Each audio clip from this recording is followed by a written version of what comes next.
usul siapa? Yang usul siapa? DPR kan banyak yang usul siapa nih? Begini, RUU itu kan ini usulan dari beberapa anggota DPR ya, yang memang itu dari teman-teman fraksi PDI Perjuangan.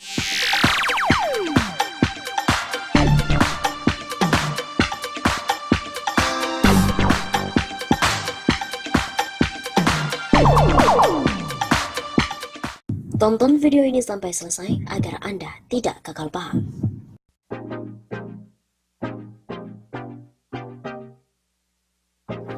Kali ini pun tak bisa dibantah bahwa Wakil Ketua MPR mengatakan RUU HIP yang usul adalah fraksi PDIP. Umat Islam dan ormas-ormas Islam sepakat satu suara menolak RUU haluan ideologi Pancasila.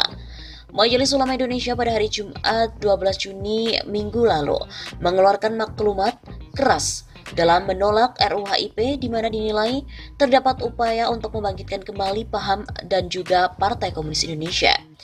Kami pun pantas untuk mencurigai bahwa konseptor RUU HIP ini adalah oknum-oknum yang ingin membangkitkan kembali paham dan Partai Komunis Indonesia, dan oleh karena itu patut diusut oleh yang berwajib. Begitu bunyi poin 5 maklumat MUI. Setelah penolakan luas dari umat Islam, partai-partai di DPR sekarang saling lempar dan buang badan, tidak mengaku siapa yang menjadi inisiator dan juga yang mengusulkan RUU HIP, di mana telah disetujui pada rapat paripurna DPR dan masuk pada program legislasi nasional pada 12 Mei lalu. Namun, di acara 2 CCTV One beberapa waktu lalu, Wakil Ketua MPR Arsul Sani mengatakan RUU HIP yang mengusulkan adalah PDIP. Nah, jadi jelaskan?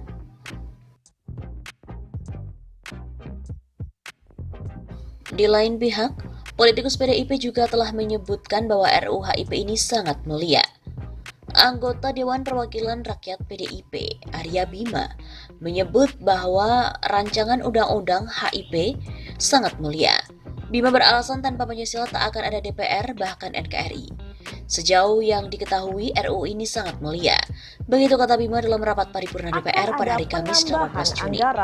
Bima pun juga mengatakan Pancasila bukan hanya ideologi yang statis, melainkan dinamis. Menurutnya, Pancasila juga merupakan jawaban untuk tantangan globalisasi, industri 4.0 dan teknologi, serta harus menjawab kemajuan zaman yang penuh dengan kompleksitas. Inti dari RUU itu niat baik agar Pancasila tetap relevan di tengah perkembangan dunia, teknologi, peradaban global, dan era ideologi. Itu yang saya kira penting. Begitu ujarnya.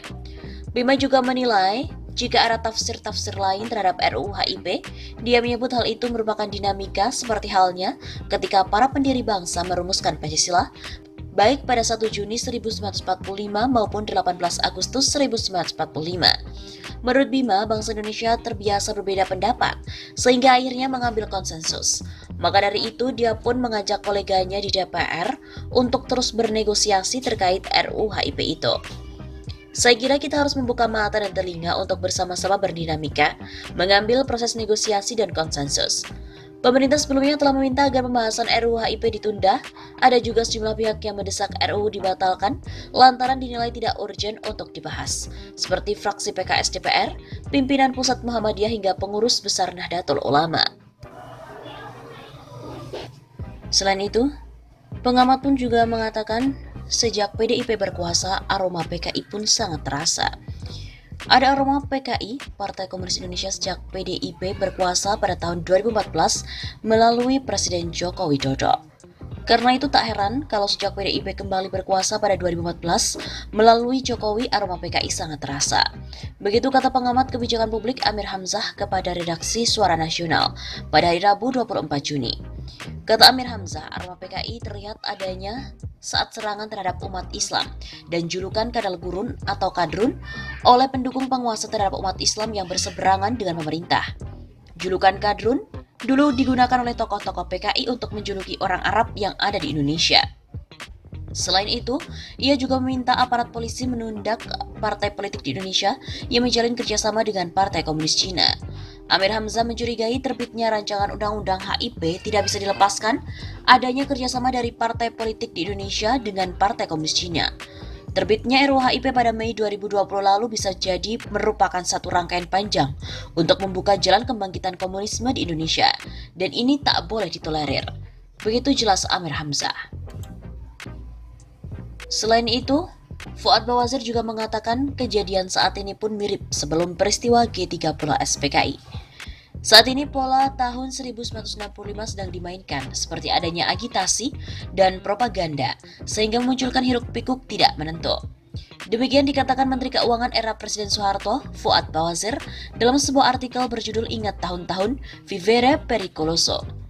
Menurut Fuad, saat ini tentu tidak mudah menunjuk hidung aktor yang memunculkan agitasi dan propaganda. Sebab, dulu masih ada PKI dan organisasi-organisasi underbone-nya. Tapi kini semua tanpa bentuk sehingga biasa disebut OTB, organisasi tanpa bentuk. Kata Fuad, saat ini aktor pemainnya tidak selalu nampak. Yang dimainkan bisa jadi tidak sadar dan lebih celaka lagi, kelompok yang bodoh yang hanya ikut-ikutan bermain. Kini, provokasi terus dilancarkan dengan berbagai cara, bahkan menggunakan buzzer berbayar dan juga medsos. Kini pun, tiba-tiba melihat baliho besar Presiden Soekarno pemimpin besar revolusi di jalan protokol. Baliho PBR ini bisa memancing baliho lain seperti Presiden Soeharto adalah Bapak Pembangunan Nasional, Presiden B.J. Habibie Bapak Teknologi Indonesia, Presiden SBY Bapak Demokrasi, dan lain-lain. Tentu kita berharap agar pancingan baliho PBR itu tidak berhasil. Kata Fuad, muncul lagi provokasi lain yaitu usulan masa jabatan Presiden diubah menjadi 8 tahun. Tentulah gagasan ini meningkatkan suhu politik. Sekali lagi bukan untuk mengusut siapa aktor atau provokator ataupun agitator, tapi sudah dapat diduga kegiatan yang tidak produktif ini akan terus berlanjut, sehingga pemerintah menjadi semakin sulit untuk mengatasi masalah ekonomi. Meskipun yang paling diprovokasi umat Islam, tapi yang jadi paling diuntungkan dari provokasi ini justru umat Islam. Lihat bagaimana sikap umat Islam yang bulat bersatu untuk menghadapi RUU HIP, baik MUI, NU, Muhammadiyah, HMI, IJMI, FPI, dan lain-lain. Mereka pun solid untuk menolak Pancasila yang sedang diobok-obok. Dan kejadian sekarang mirip-mirip dengan suasana sebelum peristiwa G30 SPKI ini. Bertepatan pula dengan pemerintah pusat yang sedang mempunyai hubungan mesra dengan pemerintah Cina. Begitu pungkasnya.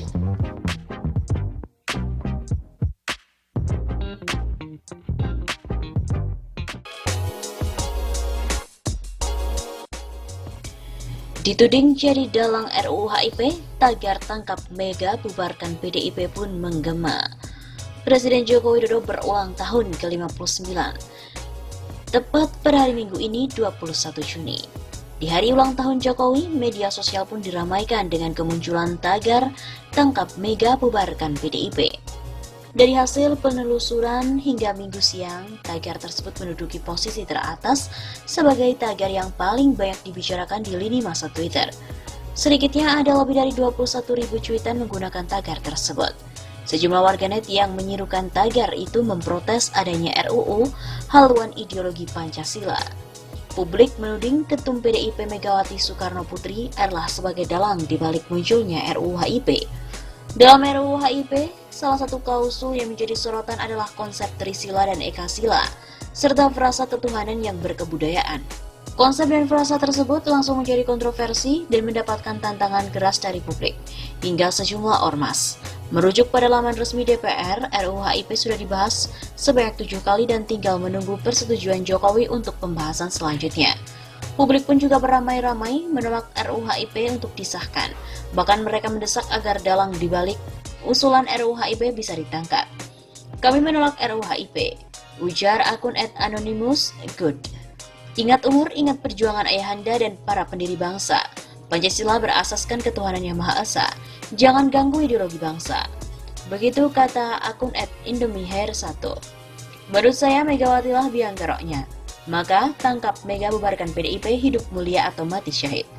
Ujar akun @jalirojali16. Banyak sekali dari netizen yang mengaitkan Mega serta PDIP sebagai sosok dan juga dalang di balik munculnya rancangan undang-undang haluan ideologi Pancasila atau RUU HIP.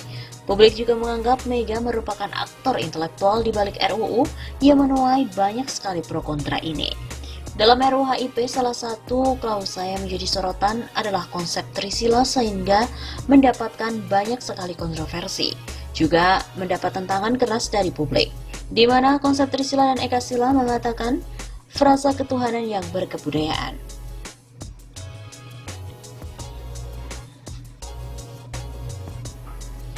Sementara itu, berdasarkan dari pantauan di sosial media, banyak netizen yang sangat menyayangkan sikap PDIP serta Megawati Soekarno Putri atas munculnya RUU HIP ini.